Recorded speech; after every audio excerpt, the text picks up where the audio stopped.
नमस्कार दोस्तों, आज हम आपको दिखाने जा रहे हैं एक ऐसी कहानी जो गरीबी से शुरू होकर उम्मीद और सम्मान तक पहुंचती है। ये कहानी है कानपुर की 20 साल की खुशी गुप्ता की, जिसने अपने बनाए चित्रों से सीधे योगी आदित्यनाथ के दिल तक अपनी आवाज पहुंचा दी। खुशी गुप्ता एक साधारण परिवार से आती हैं। उनके पिता कल्लू गुप्ता पहले संविदा पर गार्ड थे, लेकिन नौकरी छूट गई। माँ गीता गुप्ता आज भी लोगों के घरों में काम करके परिवार का पेट भरती हैं।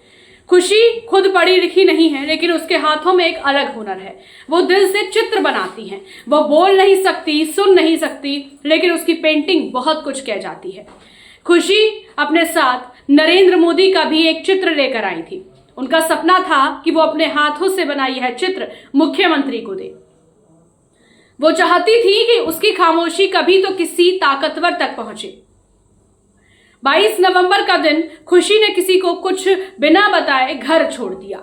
उनके पास न पैसा था न सही रास्ता, बस एक ही मकसद था, सीएम को अपना चित्र देना है। लखनऊ पहुंचकर वो रास्ता भटक गई। लोक भवन के बाहर बैठकर रोने लगी। हजरतगंज पुलिस ने उसे संभाला, उसका नाम पूछा, पिता का नाम पूछा। खुशी सिर्फ अपने पिता का नाम और मुख्यमंत्री का नाम लिखना जानती थी। पुलिस ने उसके परिवार को बुलाया और बच्ची सुरक्षित घर पहुंची। जब यह बात मुख्यमंत्री योगी आदित्यनाथ तक पहुंची तो उन्होंने खुद खुशी और उसके परिवार को अपने सरकारी आवास पर बुलाया। योगी ने खुशी को पास बैठाया, उसके बनाए सभी चित्र ध्यान से देखे, परिवार से बेहद स्नेह से बात की और जो कहा वो पूरी जिंदगी बदल देने वाला था। परिजनों की आंखों में आंसू थे, लेकिन इस बार ये दुख के नहीं, खुशी के आंसू थे। उन्होंने कहा, इतना सम्मान, इतनी मदद हम शब्दों में बयां नहीं कर सकते। जिस बच्ची के पास कल तक खाने के पैसे नहीं थे, उसके पास आज पढ़ाई, मोबाइल, इलाज, घर और सबसे बड़ी बात, एक नई जिंदगी की उम्मीद है। देखो, होता क्या है कि 5 साल की उम्र में, 6 साल की उम्र में अगर इसका ऑपरेशन हो जाता ना, देखो उसको सुनाई नहीं देता, इसलिए वो बोल नहीं पाते। नहीं सर, मैंने कराया था, कराया था सर, ऑपरेशन कराया। ये देखिए सर। नहीं, उससे नहीं, एक दिमाग का होता है कहीं पे। वो नहीं कराया। क्या उम्र है इसकी?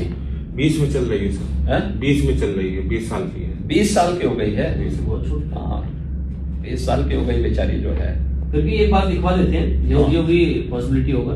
तो उसमें देखिए होता क्या है कि वो ऑपरेशन हो जाता है ना, तो उसके बाद जो है स्पीच थेरेपी यानी बोलने का अभ्यास करवाया जाता है।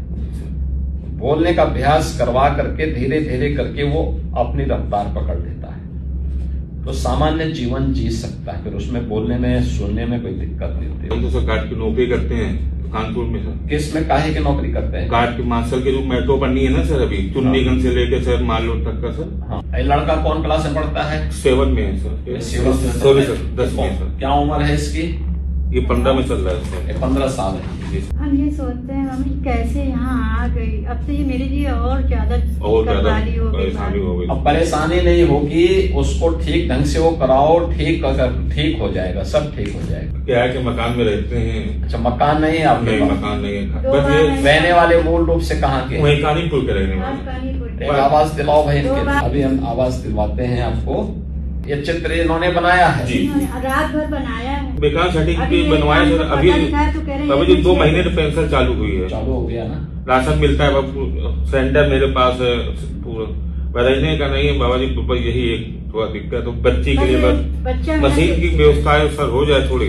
मशीन वगैरह दिलवा देते हैं, लेकिन ऑपरेशन अगर हो जाए तो फिर उसका। आओ इधर आओ। ये पहले तुम्हारे लिए टैबलेट है, ठीक है बेटा, तुम इधर आओ। कपड़ा है तुम्हारे लिए, ठीक है।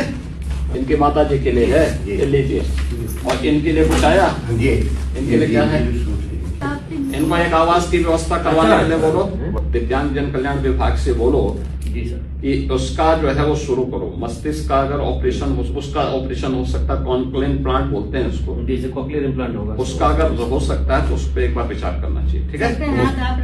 जाओ, खुश रहो रे, जाओ। बेशक लोग इसे राजनीतिक स्टंट कहें, लेकिन अंत में किसी गरीब की मदद हुई। आपका इस पर क्या कहना है, हमें कमेंट में जरूर बताइए। रॉयल बुलेटिन को सब्सक्राइब कीजिए, वीडियो को लाइक और शेयर भी।